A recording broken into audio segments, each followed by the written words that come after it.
Tous les Haïtiens apprécient les États-Unis, mais savez-vous pourquoi Donald Trump rend presque tous les Haïtiens tristes? Trump, soit administration là, il n'est pas d'accord, mon rete en résidence ici. Aujourd'hui, je vais expliquer à tous les Haïtiens pourquoi Donald Trump ne veut pas voir d'Haïtiens aux États-Unis. Je vous demande à vous, Haïtiens qui regardez cette vidéo, vous devez rester jusqu'à la fin de la vidéo pour écouter la vérité aujourd'hui. J'ai une question pour vous. Aimez-vous Donald Trump en tant que président des États-Unis? Si oui, écrivez Donald Trump dans le commentaire, sinon écrivez Donald Trump non. Je vous invite à partager la vidéo pour que d'autres puissent la découvrir, like et s'abonner à la chaîne YouTube Star Haïtienne si ce n'est pas encore fait. C'est un pays d'origine pour Alton. Donald Trump, s'il devient le 47e président des États-Unis, a pour ambition de renforcer significativement la sécurité des frontières et de réformer en profondeur les règles d'immigration. Est-ce que des gens la captent résidence là, il est possible pour ces Haïti au Alton. Trump dit bah si bibi on a oublié ça. Il estime que le système actuel, hérité de ses prédécesseurs et particulièrement sous l'administration de Joe Biden, est trop laxiste et inefficace. Selon lui, cette gestion inadéquate favorise les traversées illégales et laisse entrer des personnes sans un contrôle rigoureux, ce qui représenterait une menace pour la sécurité nationale. Un des points de controverse concerne le programme CBP-1, un outil technologique conçu pour moderniser et mieux encadrer les procédures d'immigration légale. Cependant, certaines critiques soulignent que ce programme, malgré ses intentions, faciliterait l'entrée de nombreux Haïtiens et d'autres migrants sans papier valide. Ces voix dénoncent ce qu'elles perçoivent comme un manque de vérification approfondie, laissant des failles dans le processus. Pour Trump et son équipe, la priorité reste claire. Mettre en place des mesures drastiques et visibles pour stopper les migrations irrégulières et garantir que seuls les candidats éligibles, vérifiés et conformes aux normes de sécurité puissent entrer aux États-Unis. Il va la donner même. 1. L'imandé pour si bibi on a campé. Cette approche reflète une vision stricte de la souveraineté nationale et un désir de restaurer un contrôle absolu des flux migratoires. Depuis sa mise en place sous l'administration Obama, le statut de protection temporaire, TPS, a été une mesure cruciale pour offrir un refuge à des milliers de Haïtiens confrontés à des crises majeures dans leur pays d'origine, telles que des catastrophes naturelles ou des instabilités politiques. Ce programme a permis à ces individus de rester légalement aux États-Unis, de travailler et de subvenir aux besoins de leur famille, tant sur place qu'à travers les envois de fonds essentiels vers Haïti. Cependant, malgré son importance évidente, le TPS demeure une solution provisoire, incapable de répondre aux besoins à long terme de ses bénéficiaires. En effet, le TPS ne confère pas le droit à la résidence permanente ni l'accès à des documents définitifs permettant une pleine intégration. Ce statut temporaire, comme son nom l'indique, repose sur des périodes renouvelables, ce qui signifie que les bénéficiaires doivent régulièrement attendre les décisions gouvernementales pour savoir s'ils peuvent continuer à vivre et travailler légalement aux États-Unis. Ce processus engendre un sentiment d'insécurité constant pour les individus et leurs familles, qui vivent dans la crainte que leur statut soit soudainement révoqué ou que les conditions pour leur renouvellement deviennent plus restrictives. Et pour toute entité fédérale, camper sous tout programme qui utilise CBP-1.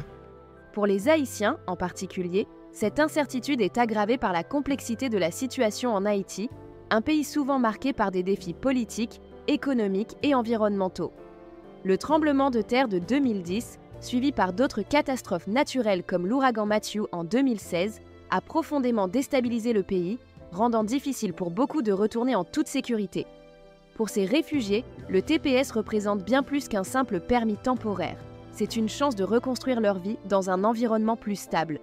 Pourtant, l'absence d'un chemin clair vers une régularisation durable les maintient dans une position vulnérable, les empêchant de pleinement s'épanouir et de contribuer à leur plein potentiel à la société américaine. De nombreuses voix militantes et organisations de défense des droits des immigrés appellent à une réforme du système d'immigration qui transformerait le TPS en une passerelle vers la résidence permanente. Ils estiment que ces bénéficiaires, qui pour la plupart vivent aux États-Unis depuis de nombreuses années, travaillent, paient des impôts et participent activement à leur communauté, méritent une reconnaissance officielle et un accès à un avenir plus sûr. Certains suggèrent également que le gouvernement devrait adopter une approche plus proactive en offrant des solutions pérennes pour éviter que ces situations temporaires ne s'éternisent indéfiniment. D'un autre côté, les opposants à une telle réforme craignent que cela ne crée un précédent incitant davantage de personnes à migrer en espérant bénéficier de programmes similaires. Ces critiques soutiennent qu'une réforme doit être accompagnée de mesures rigoureuses pour sécuriser les frontières et mieux gérer les flux migratoires. Et on ça qui ont gens bizarre comme monde qui dit m'étonner. Afin d'éviter une surcharge des infrastructures d'accueil. Quoi qu'il en soit, pour les Haïtiens bénéficiant du TPS, l'attente continue. Chaque renouvellement devient une période d'angoisse et de questionnement, les forçant à vivre entre l'espoir d'une régularisation et la crainte de l'expulsion. Ce débat complexe soulève des questions fondamentales sur la nature de l'immigration, la justice sociale et les responsabilités d'un pays face à ceux qui cherchent refuge sur son sol. Que pensez-vous ? Le TPS devrait-il évoluer pour offrir une solution permanente aux bénéficiaires ou rester tel qu'il est, une mesure strictement temporaire ? Avec le retour potentiel de Donald Trump au pouvoir, la situation des immigrés, en particulier ceux en situation irrégulière ou bénéficiant de statuts temporaires, comme le TPS, risque de devenir encore plus complexe et incertaine. L'administration Trump a toujours mis l'accent sur des politiques strictes en matière d'immigration, se concentrant principalement sur le renforcement des frontières et l'application rigoureuse des lois pour réduire l'immigration clandestine. Si ces mesures visent officiellement à protéger la souveraineté nationale et à garantir la sécurité intérieure, elles ont également créé un climat de peur et de tension parmi les communautés immigrées. Une notification envoyée par les migrants au Mexique pour dire. Pour les Haïtiens vivant sous le TPS, le stress est particulièrement palpable. Beaucoup d'entre eux vivent aux États-Unis depuis de nombreuses années, contribuant activement à l'économie et à la société. Toutefois, sous une administration Trump, ces individus pourraient se retrouver davantage exposés aux risques de répression et de surveillance accrue. Trump a souvent critiqué les programmes de protection temporaire et les initiatives jugées trop permissives, affirmant qu'ils facilitent l'entrée de personnes qu'il considère comme non qualifiées ou représentant une menace pour la sécurité.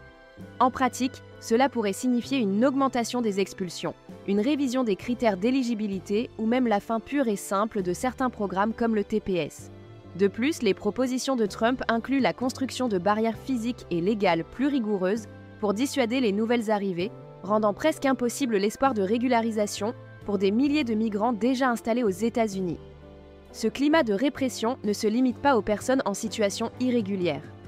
Même les immigrés ayant des statuts légaux temporaires ressentent la pression constante des incertitudes entourant leur avenir. Les renouvellements de statut, les démarches administratives et les contrôles plus stricts peuvent devenir des obstacles supplémentaires, rendant la vie quotidienne encore plus difficile. Pour les familles haïtiennes, cela signifie souvent devoir vivre dans l'angoisse permanente, sans savoir si elles pourront rester ensemble ou si elles devront affronter le traumatisme d'une séparation forcée. Par ailleurs, les impacts de ces politiques se ressentent bien au-delà des immigrés eux-mêmes. Les communautés locales, les employeurs et même l'économie américaine dans son ensemble peuvent subir des répercussions négatives. Les Haïtiens, comme beaucoup d'autres migrants, occupent souvent des emplois essentiels dans des secteurs comme la santé, la construction, l'agriculture ou les services. Leur contribution est fondamentale, mais les incertitudes liées à leur statut compliquent leur intégration et leur productivité. Et APSAL pas fonctionnel encore, tout rendez-vous annulé. Pour les défenseurs des droits des immigrés, la rhétorique et les politiques de Trump représentent un défi majeur. Ils soulignent que ces mesures ne résolvent pas les causes profondes de l'immigration et risquent d'aggraver la marginalisation des communautés déjà vulnérables. Ils appellent à des réformes plus humaines qui non seulement protègent les frontières, mais aussi offrent des solutions réalistes et durables aux personnes en quête d'un meilleur avenir. Dans ce contexte tendu, la question reste ouverte. Les politiques strictes de Trump sont-elles une nécessité pour protéger les États-Unis ou risquent-elles de miner les valeurs fondamentales de la nation en matière de liberté et d'accueil ?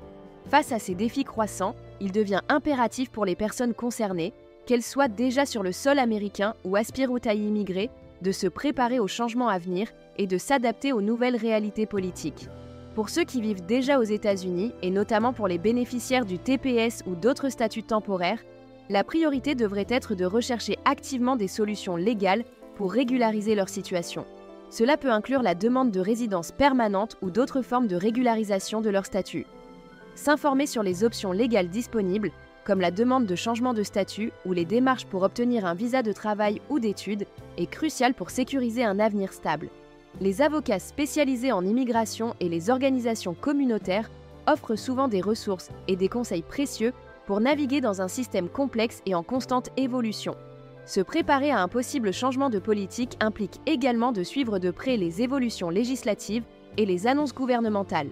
En étant proactif et bien informé, chacun pourra mieux anticiper les éventuels obstacles et prendre les mesures nécessaires pour rester en conformité avec les lois américaines. D'autre part, ceux qui souhaitent immigrer aux États-Unis doivent absolument respecter les voies légales d'immigration.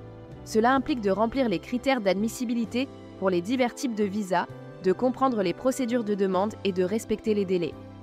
Ignorer ces démarches légales expose non seulement à des refus d'entrée, mais également à des sanctions pouvant aller jusqu'à l'expulsion ou l'interdiction de revenir sur le territoire. Bien que les règles puissent me paraître rigides et parfois décourageantes, il existe des programmes d'immigration qui permettent à ceux qui respectent les procédures d'obtenir une entrée légale et, à terme, de s'établir durablement aux États-Unis. Il est également essentiel de se préparer à une possible durcissement des contrôles aux frontières et des exigences de documentation. L'immigration étant un sujet sensible dans les débats politiques américains, il est probable que les autorités continueront à renforcer leur surveillance. Dès lors, les immigrants doivent s'assurer que leur dossier est complet et conforme et être prêts à répondre à toute demande d'information ou vérification. Enfin, pour les deux groupes, l'adaptation passe également par la création de réseaux de soutien locaux, que ce soit avec des amis, des groupes communautaires ou des associations spécialisées. Ces réseaux jouent un rôle clé dans l'intégration et l'accompagnement des personnes tout au long de leur parcours aux États-Unis. Ils offrent un soutien moral, mais aussi des informations pratiques pour aider à surmonter les obstacles administratifs, sociaux et économiques. En somme, que l'on soit déjà installé ou en quête de nouvelles opportunités, l'essentiel est d'être bien informé, proactif et prêt à naviguer dans un système en constante évolution. La route peut être semée d'embûches, mais une préparation adéquate peut permettre de surmonter ces défis et d'assurer un avenir plus stable et sécurisé. En résumé, la politique stricte de Donald Trump en matière d'immigration suscite des débats intenses et soulève des préoccupations importantes, tant au niveau national qu'international.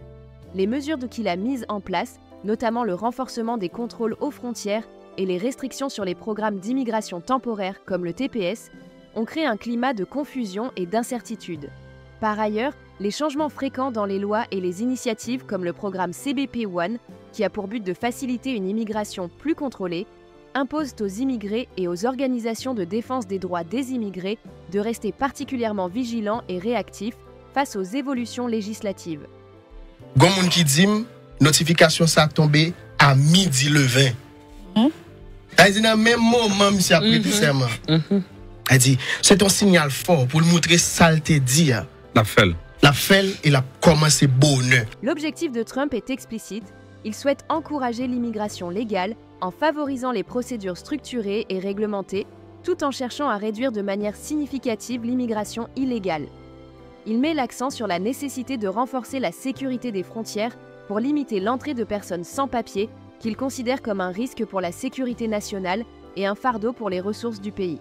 Toutefois, cette approche a ses détracteurs, qui soulignent qu'elle pourrait conduire à une marginalisation accrue des communautés migrantes et à une dégradation des valeurs d'accueil et d'humanité aux États-Unis. Dans ce contexte tendu, la clé pour les immigrés réside dans leur capacité à s'adapter à ces nouvelles réalités, en recherchant des solutions légales pour régulariser leur situation et en restant bien informés sur les changements potentiels qui pourraient affecter leur avenir. Les discussions autour de l'immigration continuent de diviser les opinions, mais l'un des enjeux majeurs reste de trouver un équilibre entre sécurité nationale et respect des droits humains, tout en garantissant des solutions durables pour ceux qui cherchent un avenir meilleur aux États-Unis.